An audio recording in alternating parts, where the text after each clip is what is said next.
கோவில்ல குறி சொல்றது நடக்குமா பழிக்குமா? உண்மையோட பின்னணி என்ன? கடவுள் மேல நம்பிக்கை இருக்கிறவங்க கோவிலுக்கு போறது அப்படிங்கிறது வழக்கம்தான். அதுலயுமே செவ்வாய் வெள்ளிக்கிழமை வந்துட்டா போதும் அந்த நாட்கள்ல கோவிலுக்கு போவாங்க. இல்ல அப்படின்னா வீட்லயே விரதம் இருப்பாங்க. அப்படி கோவிலுக்கு போறப்ப அங்க குறி சொல்றது அப்படிங்கிறது ஒவ்வொரு கோயில்லையுமே நடக்கும். ஒவ்வொரு கோவில்லையுமே குறி சொல்லுதல், சாமி சொல்லுதல் போன்ற முறைகள் வழக்கத்துல இருக்கத்தான் செய்து. பக்தியோட கோயிலுக்கு போறவங்க இந்த கோவிலுக்கு போனா குறி சொல்வாங்க. அடுத்து என்ன நடக்குது அப்படின்னு தெரிஞ்சுக்க ஆர்வத்தோட அதை கேட்கறவங்களும் இருப்பாங்க. சிலர் சாமி ஆடிக்கிட்டே சொல்வாங்க, சிலர் உட்கார்ந்த இடத்துல இருந்து சாமி சொல்வாங்க, சில பேர் சாமி மட்டுமே ஆடிக்கிட்டே இருப்பாங்க, எதுவுமே பேச மாட்டாங்க.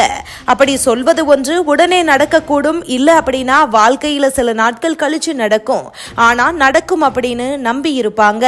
எப்படி ஒரு நாணயத்துக்கு இரு பக்கங்கள் இருக்குதோ அப்படித்தான் இந்த உலகத்துல இரு துருவங்களும் இருக்குது.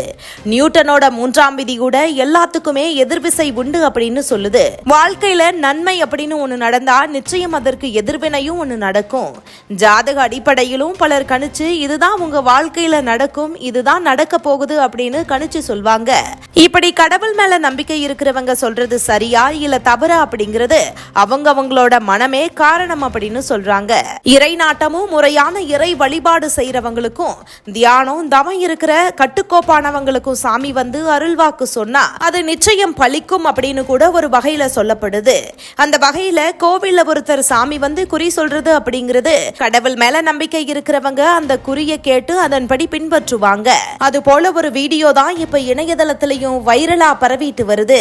பள்ளித்தரு சாம்பல் அக்களுக்கு இல்லாதவரே 10 மக்களுக்கும் காத்து கொடுத்து 3 தலைமுறையும் இருந்து காத்துவாரு.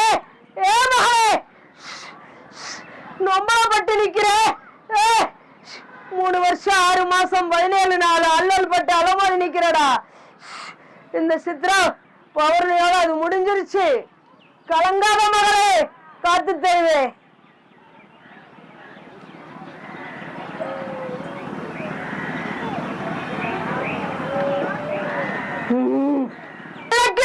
நான் இருந்து ஆட்சி பண்ணிக்கிட்டு இருக்கேன்.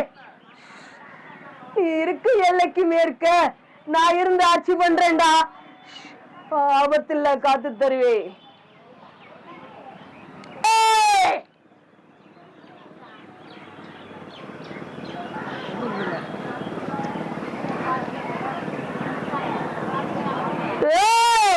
உன் தொழில மட்டும் சிக்கல்ல, நீ போற இடமெல்லாம் முட்டுக்கட்ட மாட்டி நிக்குது. சரியா? எந்த தொழிலை தொட்டாலும் பின்வாங்கி நிக்குது. நீ இருக்க எல்லைக்கு வடகிழக்கு திசையில விநாயகர் கோவில் ஒண்ணு இருக்கு. அந்த விநாயகருக்கு சனிக்கிழமை 3 சனிக்கிழமை சரியா உடைய தொழில முன்னேற்றம் கிடைக்கும். நீ தொட்ட விலங்கு எடுத்த காரியத்தை முன்னேற்றம் அடைய செய்ற. அடுத்து என்னுடைய கையில நீ போகும்போது ஒரு சேரை அடிச்சுட்டு போ. புரியுதா? என்ன எடுத்துட்டு போனா போதாகிறா, எனக்கு செய்ய வேண்டியது ஒரு காயம் வாங்கி சரியாயிடு. நல்ல நிலைகளை உருவாக்கி